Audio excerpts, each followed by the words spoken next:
오늘 서울에서 열린 한일중 정상회의, 윤석열 대통령과 일본 기시다 총리, 중국 리창 총리가 한자리에 모였습니다.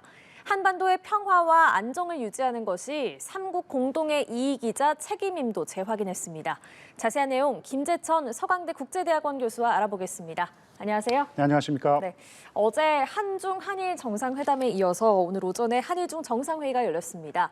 2019년 12월 이후에 4년 5개월 만인데요. 네. 먼저 앞으로 이렇게 규칙적으로 만나자. 그러니까 삼국 정상회의의 정례화 그리고 삼국 협력을 제도화하기로 했습니다. 네, 역시 정례화 그리고 제도화가 키워드였던 것 같습니다. 사실 정례화해왔던 전통이 있어요. 그러니까 정례화하자, 1년에 한 번씩 만나자 이렇게 문서화하지는 않았지만 이 2008년에 처음 한일중 정상회의가 개최가 됐거든요. 예. 그리고 나서 5년 동안 2012년까지 5년 연속 개최가 됐습니다.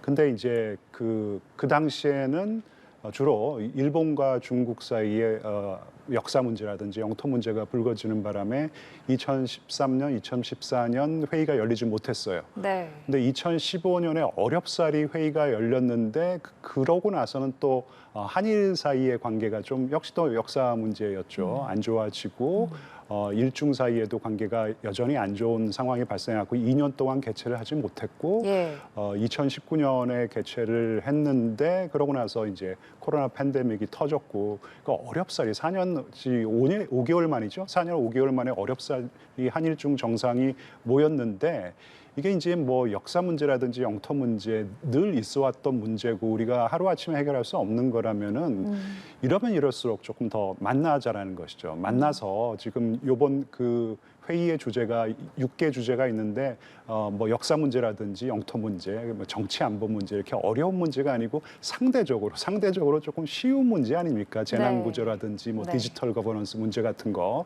그래서 이런 좀 상대적으로 쉬운 문제를 우리가 협의를 하고 논의를 하고 거기서 협력을 도모한다면은 언젠가는 좀 어려운 문제도 우리가 좀 해결할 수 있고 본격적으로 논의할 수 있으니까 일단은 만나자라는 게 중요하다. 그래서 모르겠습니다.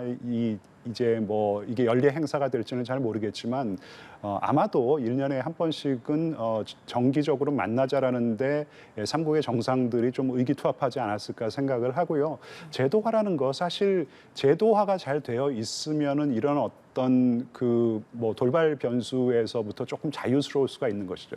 왜냐하면 변수가 발생하더라도 제도에 따라 가지고 우리가 늘 하던 것은 해야 되는 거 아닙니까? 근데 사실 제도화는 상당히 잘 되어 있습니다. 이 TCS라는 게 그러니까 한일중 정상회의 사무국이라는 것이 한국에 있는데 보면은 그 사무국에서 추진하는 어떤 사업들, 다양한 채널들, 민생 경제 채널들이 다양한 기재가 잘 되어 있어요.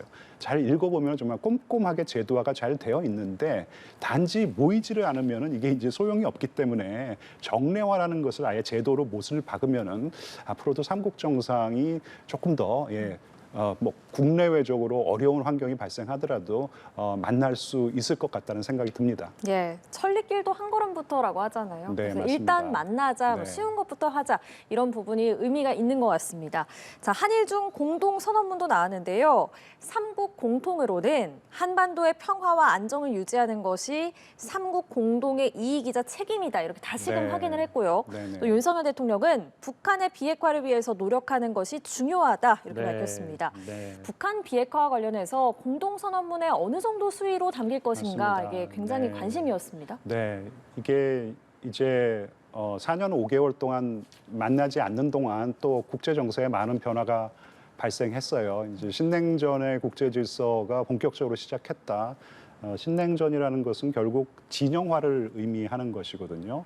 미국을 중심으로 한 자유주의 국가, 기존의 질서를 좀 지키려고 하는 자유주의 질서를 지키려고 하는 자유주의 국가 진영이 있고 거기에 조금 맞대응해서 기존의 질서를 자신들의 구미에 맞춰 쓰려는 중국과 같은 이제 국제 정치에서는 수정주의 국가라고 하는데 수정주의 국가 양 진영이 좀 대결을 하는 상황이고요. 이런 상황에서 수정주의 국가 진영 중국이 실질적인 리더 역할을 저는 하고 있다고 보는데 거기서 북한의 어떤 전략적인 가치가 굉장히 높아진 것이에요.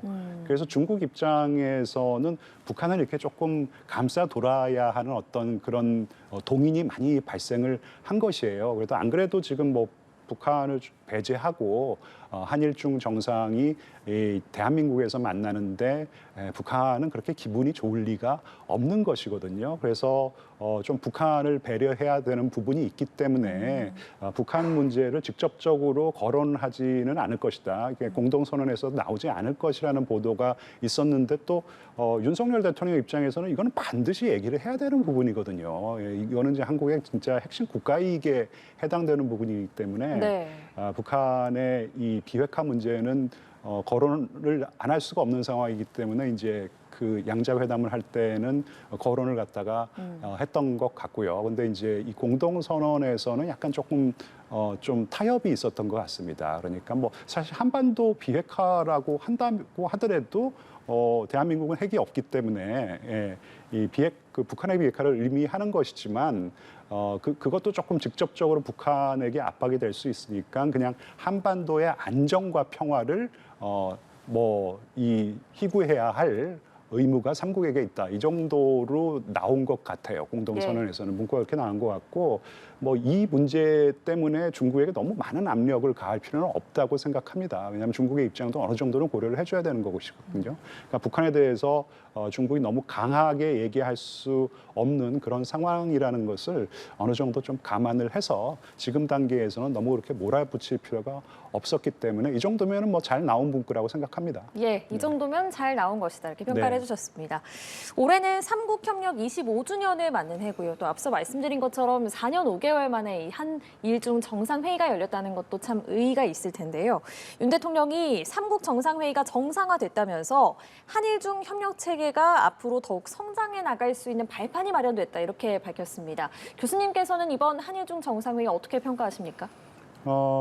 뭐 모든 정상회담이 그렇겠지만요. 이 만남 자체가 굉장히 큰 의미가 있는데 이번 한일중 정상회의 4년 5개월 만에 만난 것이기 때문에 정말 그 만남 자체에 큰 의미가 있다고 생각합니다. 왜냐하면은 말씀을 좀 드린 것 같은데 지난 4년 5개월 동안 국제 정세에 많은 변화가 발생했고 기본적으로 진영화가 되고 있는 국제 질서에서 한국은 대표적인 자유주의 국가로서 자유주의 진영과 함께 할 수밖에 없는 상황이거든요. 그래서 전략적으로 한국뿐만 아니라 전략적으로 일본도 미국과의 관계를 강화하고 있고 하지만 중국은 미국과 전략 경쟁을 지금 벌이고 있단 말이에요. 그러니까 이런 구도 하에서 한국과 중국, 뭐 일본과 중국도 마찬가지겠지만 한국과 중국 사이가 굉장히 좀 악화된 것은 분명하고요. 하지만 이 삼국 모두 이렇게 관계가 악화되는 것을 방치해서는 안 된다라는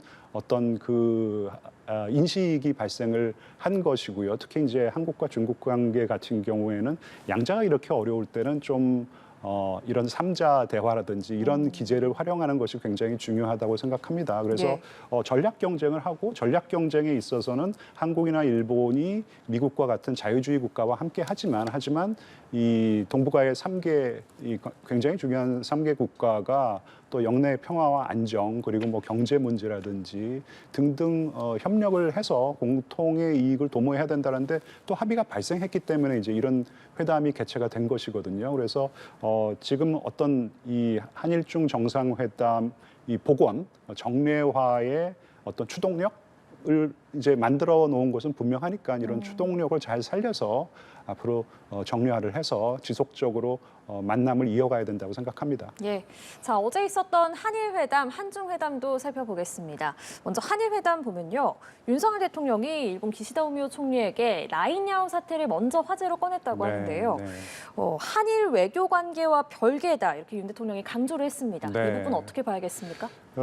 작년 3월이죠. 윤석열 대통령이 전격적으로 일본을 방문함으로써 이 한일 관계 역시 이제 복원의 추동력을 확보한 것은 분명한 것 같아요. 하지만 다들 아시겠지만 역사 문제라든지 영토 문제, 굉장히 근본적인 문제, 좀 해결하기 어려운 문제들이 있지 않습니까? 이제 이런 문제들을 이 난제를 갖다 하나씩 이제 극복을 해야 되는 것이고 이거는 뭐 하루 이틀 사이에 답이 나올 수 있는 문제가 아니기 때문에 천천히 가고 조금 관리를 잘 해야 되는데 라인야오 사태 같은 경우에는 제가 판단하기에는 뭐라 그래야 될까요? 좀 뭐 갑자기 툭 튀어나온 이슈인 것 같아요.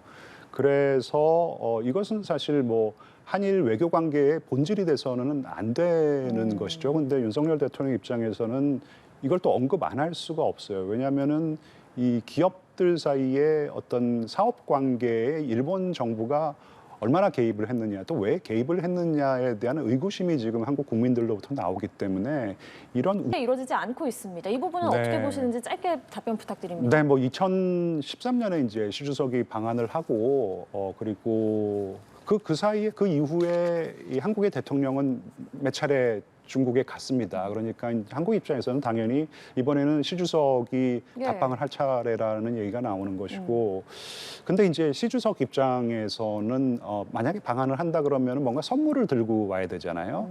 그리고 온다라는 것은 사실 한중 관계가 이렇게 틀어지기 시작한 계기가 된 게 단초를 제공한 게 사드 사태였거든요. 그럼 사드 사태에 대해서 뭔가 시 주석이 얘기를 안 할 수가 없고, 그럼 사드 사태에 대해서 이제 사드 보유라 그러나요? 그러니까 사드를 배치한 것에 대해서 그럼 용인을 한다라는 것인지, 그리고 한국에 온다라는 것 자체가 이제 북한에게는 상당히 조금 부담이 될 수가 있는 그런 지금 시대가 도래를 했습니다. 이제 그게 신냉전이고요. 그래서 북한의 눈치가 보일 수밖에 없는 것이기 때문에 시 주석이 단독으로 그냥 방한을 하기는 조금 난망한 상황인 것 같고요. 근데 좋은 뉴스 중에 하나가 내년에 그 아펙이라 그러죠. 에이페크 정상회담이 서울에서 개최되기로 했다라는 것이에요. 예. 그럴 경우에는 그때는 이제 리창 총리가 아니고 시진핑 주석이 와야 되는 것이에요. 기본적으로. 그렇다면 자연스럽게 한국을 올 수가 있는 것이기 때문에 계속 뭐 중국에서는 지금 윤 대통령이 와야 된다, 한국에서는 뭐 시 주석이 먼저 와야 된다 그러는데 그럴 필요가 없다라는 것이죠. 자연스럽게 내년에 이 아펙 정상회담, 아까도 말씀드렸지만은 양자가 어려울 때는 뭐 소다자라든지 이 다자에 조금 묻어가는 것도 방법이라고 생각합니다. 예, 알겠습니다. 자, 오늘 말씀 여기까지 듣겠습니다. 김재천 서강대 국제대학원 교수와 함께했습니다. 고맙습니다. 네, 감사합니다.